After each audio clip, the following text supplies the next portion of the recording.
Hello guys! Welcome back to my YouTube channel. Alright, so kumusta ang lahat? Alright, so it's me again. Song Ligaw.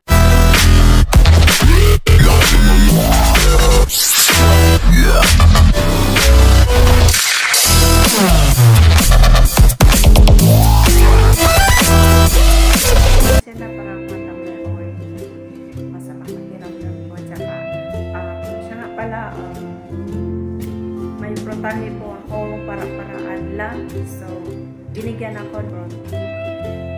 Binigyan niya ako. So,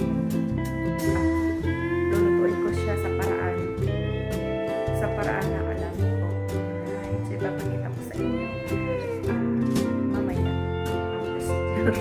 Kasi, hindi ako makakagalaw. Kasi, dito si mama kakalabas. Kalalabas lang niya. So, mamaya. Kasi, panakaw-nakaw lang yung tira ko sa loto ko.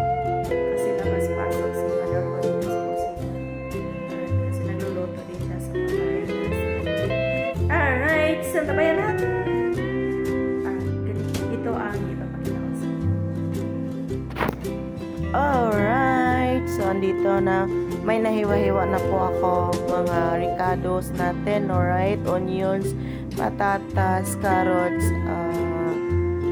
saka garlic at saka bell pepper. Alright, may handa na din tayo na ground beef. Alright, yan, ground beef po yan. At saka, alright, nakikita na tayo ng pagsusutin na tayo ng garlic. At saka, isunod natin yung onion. Alright, so para maano yung amoy, mabangong amoy ng ating ricado. Alright. So, haluin na natin konti at sasalang na din natin ng ating carrots. Alright. Salang na natin.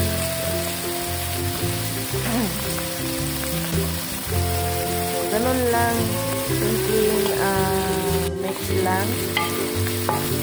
Alright. Mix natin.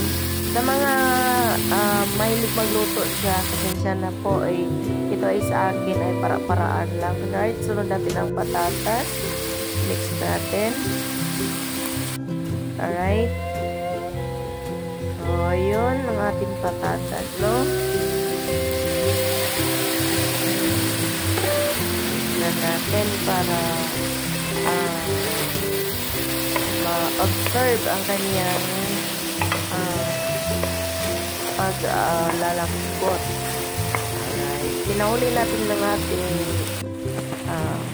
brown pork kasi para ano siya, hindi siya masyadong alright. Pinahuli natin. Yan. Saka nilagay ko na pala yung magic syrup. Alright. So, mix natin ground pork. Ganyan lang, simpleng loto lang at saka nakatago kayo sa pag-video kasi pasok labas yung amo ko. Alright. So, ito na po ang ating at lagyan natin ng kunting tubig para sa pag-dissolve ng patatas at carrot. Alright, para palambot.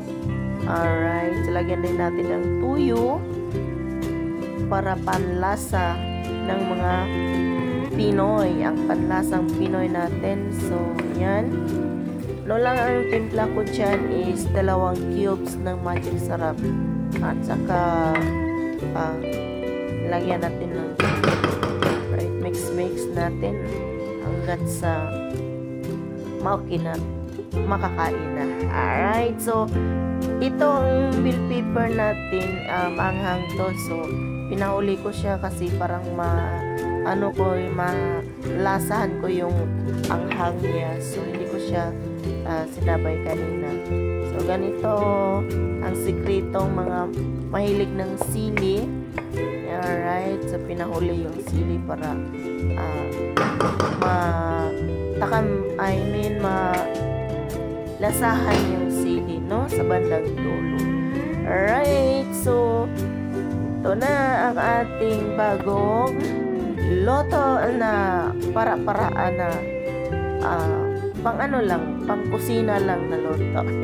Alright, so ito na po ang ating handa sa misa. Kakain na po tayo ng lunch time. Alright, diba? Ganun lang, no? Unlimited rice tayo ngayon na sobrang sarap ng ulam natin. Alright, may amatis din akong nilalagyan ng ano. Alright, see you. Thank you for watching.